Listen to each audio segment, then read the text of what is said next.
This paper, outlining naval accidents from 1945 to 1988, was written by William Arkin, a well-known writer on military affairs, a political commentator and activist who has worked for various American media companies, and Joshua Handler, a coordinator for research at Greenpeace. While reviewing this paper, I have found many chronological errors, as well as errors in casualty numbers and, in some cases, the location of occurrences. This video will cover the accidents from the first half of 1945.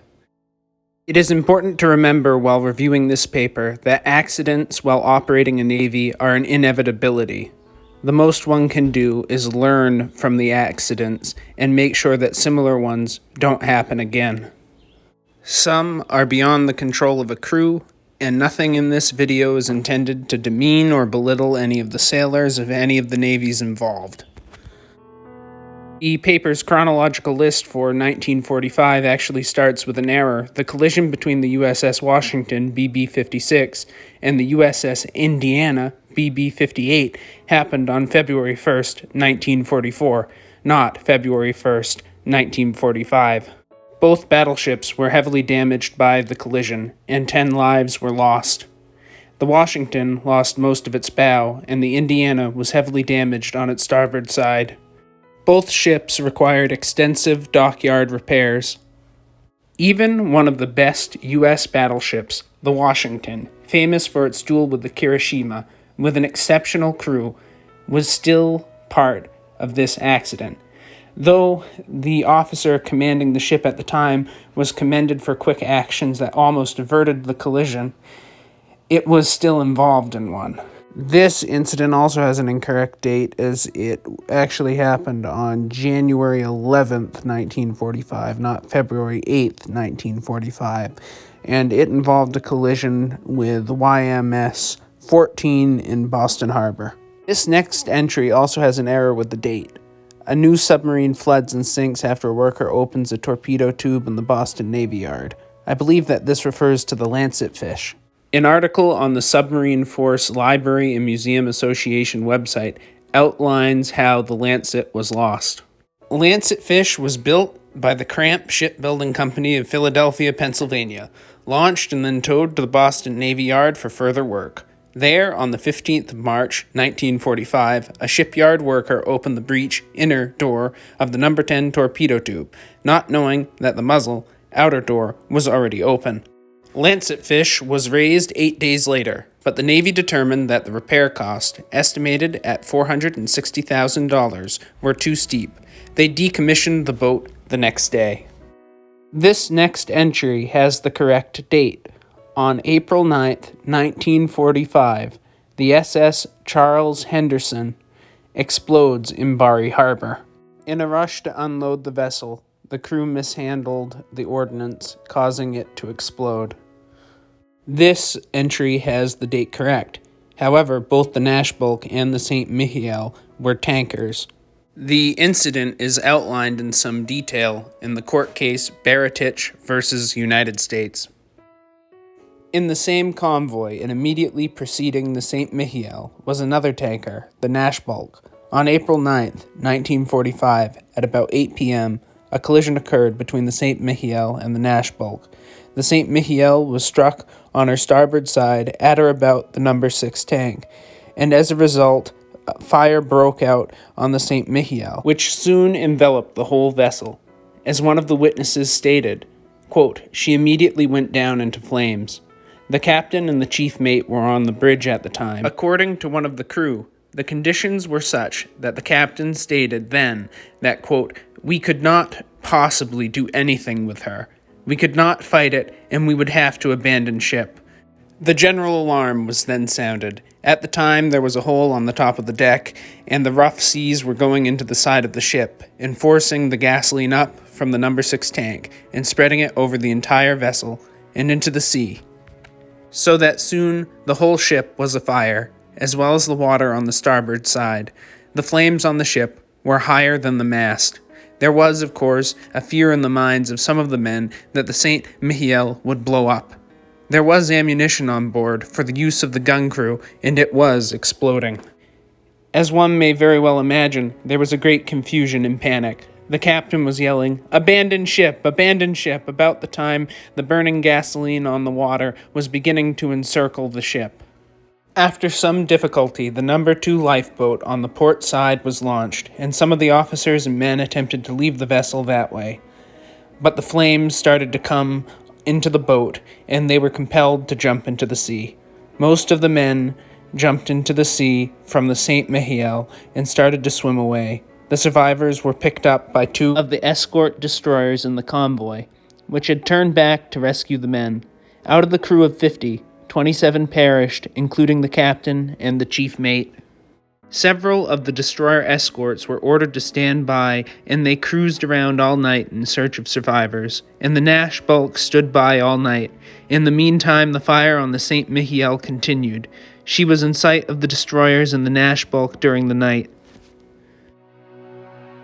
This brings us to the next correction. More than 15 people were killed in the collision between the Nash bulk and the Michel. Eventually, some of the original crew, with the help of Navy servicemen and naval firefighting equipment, were able to take the vessel back.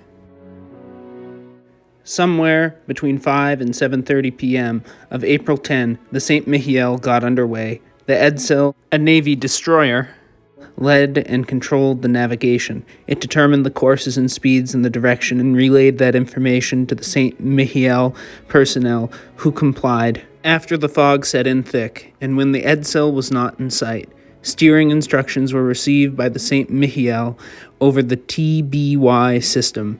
The journey ended when the St. Michel anchored off of the Statue of Liberty on April 12, 1945. The collision between the Nash bulk and the St. Michel is an event that is seldom covered, though it sounds like something straight out of a movie. On April 23, 1945, a U.S. Navy patrol ship sinks after being hit by a U-boat off Cape Elizabeth, Maine. The loss was originally attributed to a boiler explosion, but it was reclassified in 2001. The wreck of the PE-56 was later found. It is now more or less verified that the PE-56 was not lost to an accident, but was instead lost in combat. On May 22, 1945, acetylene torch fumes ignite the hold of a U.S. Navy attack boat at Todd shipyards in Brooklyn, killing 2. This is corroborated by reporting from around the time. On June 21, 1945, the USS Franklin, CV-13, suffered a boiler room fire in New York. The Franklin was back in New York after taking extremely serious combat damage while in the Pacific Theater. Fortunately, the boiler fire was small, and nothing like the beating it had taken off of the Japanese home islands. While researching, I could not find sufficient evidence to say that this incident ever occurred. However, there was a U.S. Lighthouse tender that was lost on the same day in a collision with a merchant ship. The sinking of the U.S. Coast Guard ship Magnolia, the Lighthouse tender, was actually omitted from this list, which caused me to go back through and see if there were any other accidental sinkings from 1945 which were not included in this paper.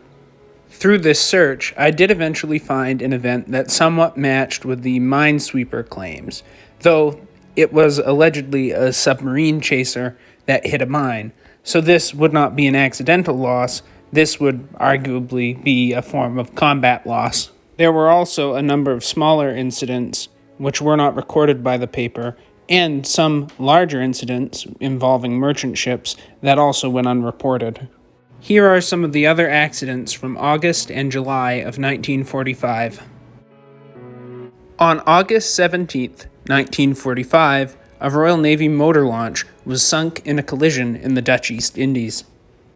On the 7th of August, 1945, a British cargo ship catches on fire off of Newfoundland. On the 6th of August, a U.S. Liberty ship ran aground and was lost in France. On August 3, 1945, a British coastal merchant ship sinks in a collision off Wales. On July 28, 1945, a British tug hits another vessel and sinks in the River Mersey, killing 6. The document says in Appendix A that they used FOIA documents and other primary source materials to put this together. If there are primary source materials that exist that contradict anything that I have in this video, I'd like to know about their existence. With most of these incidents, I've found multiple either primary or secondary sources that contradict them, especially stuff from various museums, archives, especially with the first one. The collision of the Washington and the Indiana is relatively well documented and caused a lot of damage, and I don't know how they made that mistake. That's a big one. But if anyone catches any errors in this, please comment down below. Nobody's perfect. I mean, this guy has worked for the New York Times, the Washington Post, all kinds of prestigious news organizations, and at one point or another in his life, he was able to let some of these things slip past. So, I mean, none of us are perfect. Thank you for watching until the end of the video. I hope you slam that like button, smash the subscribe button, and also turn on the bell notification thing if you want to know about part 2 or 3 or 4 or probably 10 of this series, because there are a lot of years to cover. I might even be able to stretch this thing out for a year and maybe even pre-record stuff. Not to say that I won't be covering other things as well, and I look forward to putting out, hopefully, a fairly decent variety of topics. So, yeah, thank you for watching until the end. Have a great night.